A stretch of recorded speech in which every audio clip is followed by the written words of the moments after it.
हाथ जोड़कर मोदी जी आपने क्या सोच कर दिया। आप तो हमारा तिरस्कार कर रहे हैं, हमारी जनता का, हमारे देश का, हमारे बच्चों के भविष्य का तिरस्कार कर रहे हैं उस औरत को अवार्ड देके। मोदी जी मेरी आपसे अपील है कि ऐसी महिला को जो मतलब जीना नहीं जानती, बोलना नहीं जानती, चलना नहीं जानती, कपड़े तक नहीं पहनना जानती, उसको आप अवार्ड देके बैठ गए।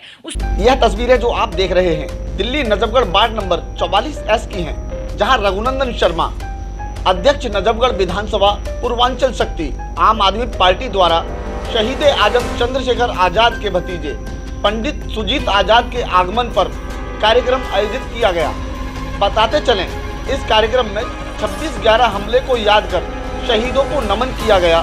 साथ ही कंगना रनौत के विवादित बयान पर महिलाओं ने रोष जताया। इस मौके पर मंजू शर्मा संगठन मंत्री नजफगढ़ महिला विंग आम आदमी पार्टी, पूजा शर्मा मीडिया प्रभारी नजफगढ़ जिला महिला विंग आम आदमी पार्टी, मंजू सैनी समाज सेविका, सविता समाज सेविका और देवेंद्र शर्मा समाज सेवक और अन्य गणमान्य व्यक्ति मौजूद रहे। GNN न्यूज के लिए ब्यूरो रिपोर्ट। ये वर्तमान सरकार, प्रधान सेवक जी और ये हमारे सर्वोच्च न्यायालय द्वारा किया जा रहा कार्य है, और जो किसानों का मसला है वो भारत सरकार देख रही है। उन्होंने अपने बिल भी वापस लिए हैं। मैं किसानों से अपील करूंगा वो सर्वोच्च न्यायालय का सम्मान करें और वर्तमान सरकार उनके बिलों को वापस लेगी और आप लोग शांतिपूर्ण ढंग से अपने घरों को वापस जाएं और देश में सौहार्द और प्रेम की गंगा बहाएं। अब हमारे देश में महंगाई बहुत चरम सीमा पे है, आप लोग बॉर्डर पे हो, इसलिए आप लोग आंदोलन पे हो, इसलिए आप लोग जो काम नहीं कर रहे हैं वो किसान हमारे अपने घरों को लौटें, जिससे कि हमारा गरीब तबका जो महंगाई की मार की चपेट में है, 100 रुपये किलो टमाटर है, 1000 रुपये का सिलेंडर है, LPG गैस का, पेट्रोल 100 रुपये हो रहा है, तो ये महंगाई की मार एक गरीब नहीं झेल पाएगा। गरीब हो जाएगा ख़त्म, मिडिल क्लास ख़त्म हो जाएगा और ये सरकार ये औद्योगिकरण की सरकार होगी और बड़े लोगों की सरकार होगी। मिडिल क्लास खत्म हो जाएगा। ये मेरा बहुत बड़ा सौभाग्य है। मैं अपने पिता तुल्य के पैर छू के आशीर्वाद मुझे वो दे रहे हैं कि इस बार तुम अपनी मेहनत करो, आप अपने कार्य करते रहो, परमात्मा आपके साथ है और मैं भी आपके साथ हूँ। जहाँ मेरी ज़रूरत पड़ेगी मैं आपके साथ कंधे से कंधा मिलाकर और सारे समाज को इकट्ठा करके आपको मैदान में उतारेंगे। वो चाहे पार्टी से हो, चाहे जैसे भी होगा। अगर पार्टी मुझे आशीर्वाद देगी तो पार्टी के द्वारा होगा और मेरा प्रण यही है कि वो है, बाकी वो पार्टी के साथ नहीं आते हैं, आशीर्वाद देने आए हैं। तो आप तैयारी करो, मेहनत करो। पार्टी भी आपको अगर टिकट देगी तो लड़ना और नहीं देगी तो उसके बाद विचार करके जैसे भी होगा इस बार आपकी सफलता विजय कराएंगे।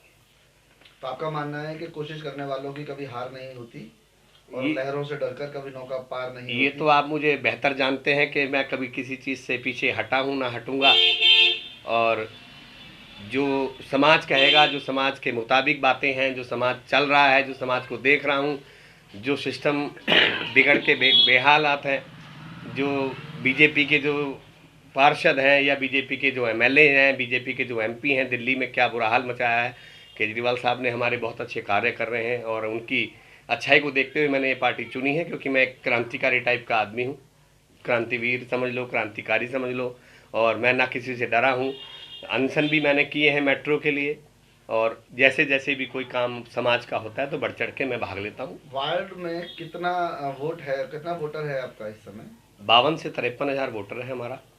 ये जो अब बढ़ेगा युवा वोटर, उसको लगाकर 52-53 हज़ार के आसपास है। तो क्या लगता है आपको कि कांग्रेस का वोट कितना होगा, बीजेपी का कितना होगा, आपका वोट कितना होगा? क्या आपने कांग्रेस का तो मामला जी अब कोई रोल ही नहीं है। इस बार तो अब आम आदमी पार्टी और बीजेपी का ही है, और बीजेपी भी अब लोग समाज देख रहा है कि बीजेपी की क्या हालत खस्ता हो रही है, चाहे किसानों के लेके हो, चाहे ये ऊट पटांग बयान हो कंगना रनावत जैसे, तो इसे समाज देख रहा है। वो अब बीजेपी को लोग नकारेंगे और आम आदमी पार्टी का भविष्य उज्जवल है।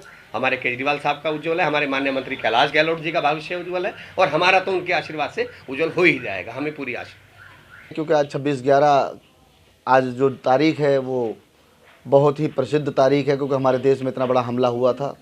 और आज हम पहुंचे हुए हैं दिल्ली के नजफगढ़ क्षेत्र में, जहां पर 44S वार्ड है, और यहां पर वीरांगना लक्ष्मीबाई के रूप में यहाँ मातृशक्ति बैठी हुई हैं।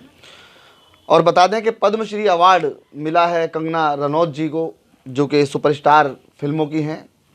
और अब सबसे बड़ी समस्या ये है कि कंगना रनौत ने जो बयान दिया था कि सन 1947 में आज़ादी नहीं मिली, हमें भीख मिली थी, और सन 2014 में हमें आज़ादी मिली, तो इन बातों को लेकर आज हम पहुँचे हैं मातृशक्ति के पास। और मातृशक्ति से हम बात करते हैं कि आज वो कंगना रनौत के लिए क्या कहती हैं, लक्ष्मीबाई के लिए क्या कहती हैं। देखिए जी, मैं कहना चाह रही हूँ कि कंगना रनौत ने जो भी बयान दिया है वो बेहद शर्मनाक बयान है। उसने जो बोला है नारी शक्ति के पदम के बारे में, ऐसा नहीं बोलना चाहिए था। हमारी जो रानी लक्ष्मीबाई जो लड़ी अंग्रेज़ों से, जिन्होंने अंग्रेज़ों के साथ लड़ाई लड़ी, और हमारी मातृशक्ति को जो अपमान किया जा रहा है, उसके लिए मैं कहना चाहती हूँ कि जो अवार्ड उन्हें मिला है वो उन्हें नहीं मिलना चाहिए था। नमस्कार आप सभी को। मेरा कहना ये है कि जो हमारे देश को आज़ादी मिली है वो हमारे मतलब कितने सारे योद्धा जो जिनके हम आज तक हमारे बच्चों को भी पूरी तरह से नाम नहीं पता। अगर हम कंगना रनावत जी से पूछें किसी एक देशभक्त का नाम तो शायद उनको याद भी ना हो, और वो इतनी बड़ी बात बोलने से पहले एक बार भी नहीं सोची। यानी कि आज जिस धरती पर वो जी रही हैं, उनको जिन योद्धाओं ने छुड़ाने पर अपने आप को शहीद कर डाला, उन्हीं का अपमान कर रही हैं। मतलब इससे बड़ी शर्मनाक बात हमारे लिए या हमारे आने वाले बच्चों जो हमारा मतलब कल है उनके लिए है ही नहीं। और मुझे नहीं लगता ऐसी औरतों को या ऐसे इंसान को जिसको ये तक नहीं पता कि वो आज़ाद कब हुआ। यानी कि आज आप एक छोटे से बच्चे से अगर पूछेंगे कि हमारा देश कब आज़ाद हुआ, वो आपको तारीख के साथ उन शहीदों के नाम तक गिनवा देगा। बड़ा मतलब शर्मनाक हमारे देश के लिए कुछ है ही नहीं। मुझे नहीं लगता कि ऐसी औरत को जिसको मतलब ABCD का भी नहीं पता, और वो मतलब पूरी की पूरी गाथा लिखने जा रही है बिना देखे बिना सोचे, तो बहुत शर्मनाक। हमारे देश के जिन नेताओं ने उनको अवार्ड दिया, उनको मैं यही अपील करूंगी कि हाथ जोड़कर मोदी जी, आपने क्या सोच कर दिया। आप तो हमारा तिरस्कार कर रहे हैं, हमारी जनता का, हमारे देश का, हमारे बच्चों के भविष्य का तिरस्कार कर रहे हैं उस औरत को अवार्ड देके। मोदी जी, मेरी आपसे अपील है कि ऐसी महिला को जो मतलब जीना नहीं जानती, बोलना नहीं जानती, चलना नहीं जानती, कपड़े तक नहीं पहनना जानती, उसको आप अवार्ड देके बैठ गए। उससे बड़े बड़े हमारे मतलब जो शहीदों के परिवार हैं उनको आप दीजिए ना, अवार्ड वापस लो। मोदी जी, आपसे हमारी अपील है, हम आपसे हाथ जोड़कर विनती करते हैं कि ये अवार्ड जो आपने उनको दिया है ये वापस लें, और उस औरत को वो जिन जिन पदों पर है उन पदों को वापस लें, और गिरफ्तारी की जाए ऐसी औरत को जो अपने देश के अहित में और उनके गलत बोल रही है। राष्ट्रद्रोह का केस लगाइए और उनको बंद करवाइए, बस हम यही चाहते हैं। इस विषय पर मैं समस्त भारत की 135 करोड़ जनता को नमन करता हूँ, और 135 करोड़ जनता हमारी वारिस है, और 36 बिरादरियों ने सभी ने बलिदान दिए हैं। स्वामी विवेकानंद जी, दयानंद सरस्वती जी, श्रद्धानंद जी हमारे पूर्वज हैं, और मंगल पांडे जी से लगाकर 47 तक हमने 7,32,000 ऑन रिकॉर्ड कुर्बानियाँ दी हैं। जो अपने खून से लहू से सींचा गया है देश, उस देश में आज़ादी का मतलब इस तरह का मखौल उड़ाना, उन शहीदों का उनका अपमान करना। कंगना रनौत को राष्ट्रद्रोह के मामले में सरकार शीघ्र नरेंद्र मोदी जी गिरफ्तार करें। और महामहिम जी, आपने पद्मश्री दिया है तो किस आधार पे दिया है? कंगना रनौत ने देश को आज़ाद कराया है। जैसे कि कंगना रनौत का एक ट्वीट आया था कि हमें आज़ादी जो है भीख में मिली है, और आज़ादी जो है 2014 में हमें मिली है।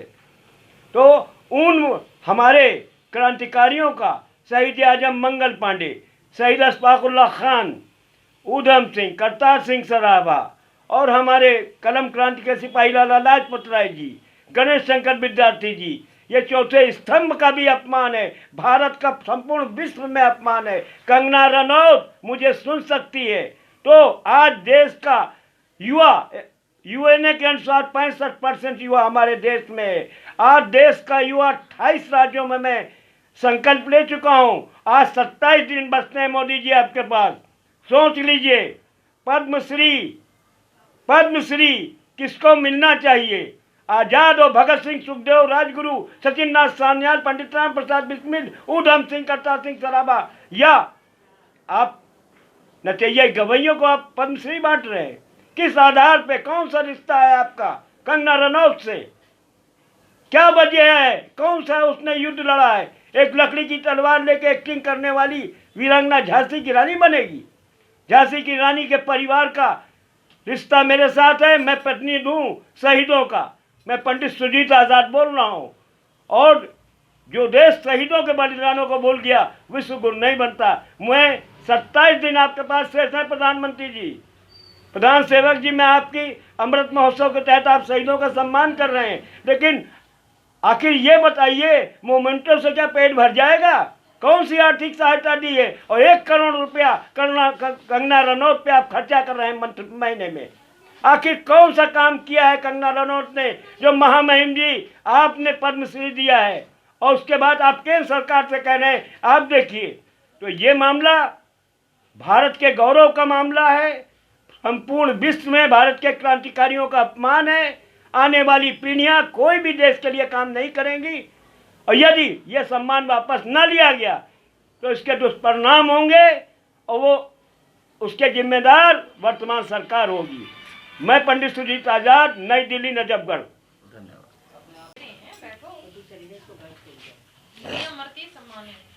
बाबू जी, आप जो है शहीद आजम चंद्रशेखर आजाद जी के भतीजे हैं। इस देश की आज़ादी में आज़ाद जी ने अपने प्राणों की आहुति दी, और आज आप दिल्ली में नजफगढ़ में पहुंचे हुए हैं। 26/11 का हमला आज ही के दिन हुआ था, उसे याद करके रोंगटे खड़े होते हैं। क्या कहते हैं आप आज के दिन? मैं जीएनएन न्यूज़ चैनल को बधाई देता हूं कि उन्हें सदैव याद रहता है, और चौथे स्तंभ का आईना है लाला लाजपत राय जी की कलम और गणेश शंकर जी की कलम क्रांति से ही देश में एक क्रांति का उदय हुआ था, और हमने बलिदान दिए थे। लेकिन जो 26/11 का हमला हुआ, इस देश के माथे का वो कलंक है जो आज भी मिटा नहीं, और सरकारें इस पर अमल नहीं कर रही। जैसे कि भी हमारे हॉलीवुड और बॉलीवुड में चरस और अफीम का समुद्र के रास्ते आना और उसका सेवन करना, ये एक ऐसी घटना है कि 26/11 में हमारा टुकाराम सिपाही, जिसके इतनी गोलियां लगने के बाद भी उसने उसको पकड़ लिया था, कसाब को, कसाब द्वारा ये कांड कराया गया था। और ये कांड विदेश में बैठा दाऊद इब्राहिम ने कराया था, और दाऊद इब्राहिम आज भी जीवित है, और हमारी सरकार मूक दर्शक है। ये सिर्फ कुर्सी के लिए काम कर रहे हैं। और 26/11 हमले पर हम उन शहीदों को, उनके परिवारों को हम प्रणाम करते हैं, सत नमन करते हैं।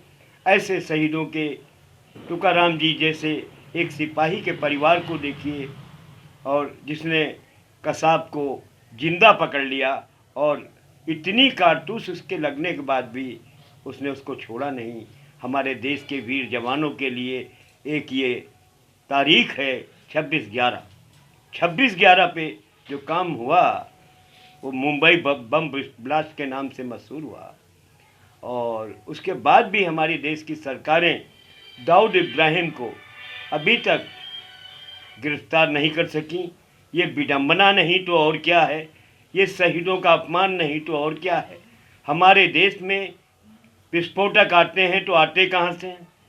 हमारे कस्टम ऑफिसर्स, आईबी, रा, गुप्तचर एजेंसियाँ सोती रहती क्या? हमारे देश के चंद गद्दारों द्वारा यह काम कराया जाता है, और इस काम के लिए वर्तमान सरकार भी उतनी ही जिम्मेदार है जितनी कांग्रेस सरकार थी।